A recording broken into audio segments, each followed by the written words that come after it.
تو جناب والا وَاسْتَعِينُوا بِالصَّبْرِ بالصبر، مدد حاصل کرو صبر کے ذریعے سے۔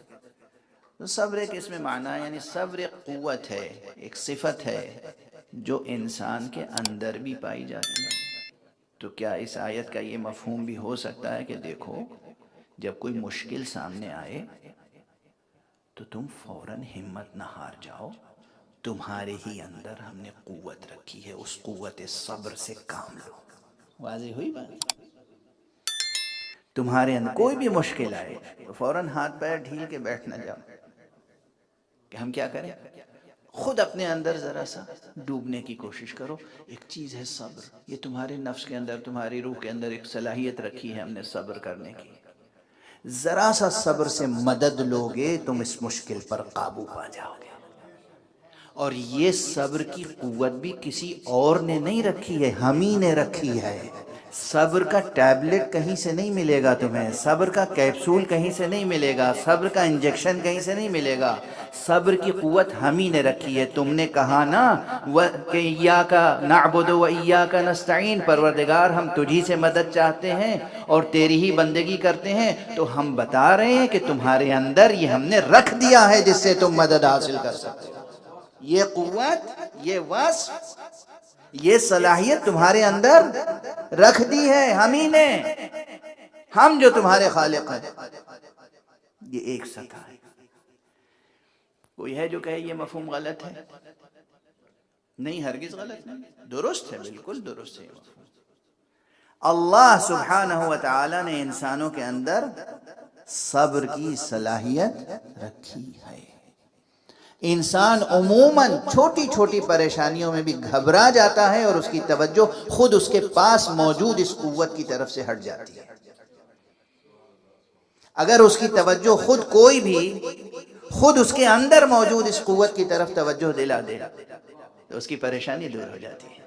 ایک یہ سطح ہے، آپ میں سے ہر ایک کے اندر ایک حقیقت موجود ہے جس کا نام ہے صبر، ہر ایک کے اندر۔ اسی طرح آپ میں سے ہر ایک کے اندر ایک حقیقت موجود ہے جس کا نام ہے صلاۃ۔ یہ ایک بحث۔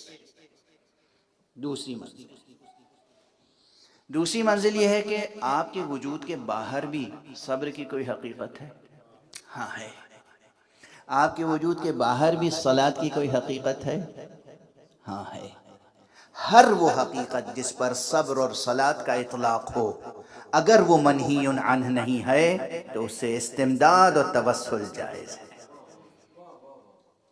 اور یہ سلسلہ بہت طویل ہے، اور سب سے بلند مرتبے پر ہمیں دو ذوات مقدسہ ایسی نظر آتی ہیں، جس میں سے ایک ذات کو حق نے صلاۃ کا نام دیا ہے اور ایک ذات کو حق نے صبر کا نام دیا ہے۔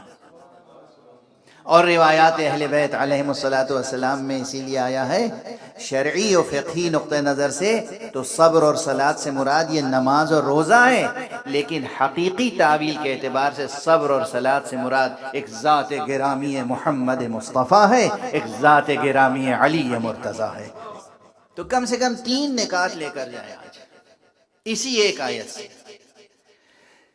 صبر، کوئی بھی مشکل ہو، کوئی بھی مصیبت ہو، کوئی بھی موت، باپ کی موت، عزیز کی موت، سرپرست کی موت، کسی چہیتے کی موت، ایک مصیبت ہے، ایک مشکل ہے، صبر کی ضرورت ہے۔ 3 چیزیں، 3 جہتیں آپ کے اندر خود قوت صبر ہے، اس سے کام۔ دوسرے، شریعت میں کچھ چیزیں بتائی گئی ہیں کہ مشکل ہو تو اس طرح مدد لو۔ تیسرے، وہ ذوات متعارف کرائی گئی ہیں، وہ ذوات مقدسہ، وہ مقدس شخصیتیں پہچنوائی گئی ہیں کہ جن کے ذکر سے بھی تمہارے دل میں وہ طاقت پیدا ہوگی کہ موت کا صدمہ اٹھانے کے باوجود تم دوسروں کو زندگی کا تحفہ دے سکو گے۔ بس گفتگو تمام۔ میرا خیال ہے یہ چند نکات کافی ہوں گے، دیر تک سوچنے کے لیے کافی ہوں گے۔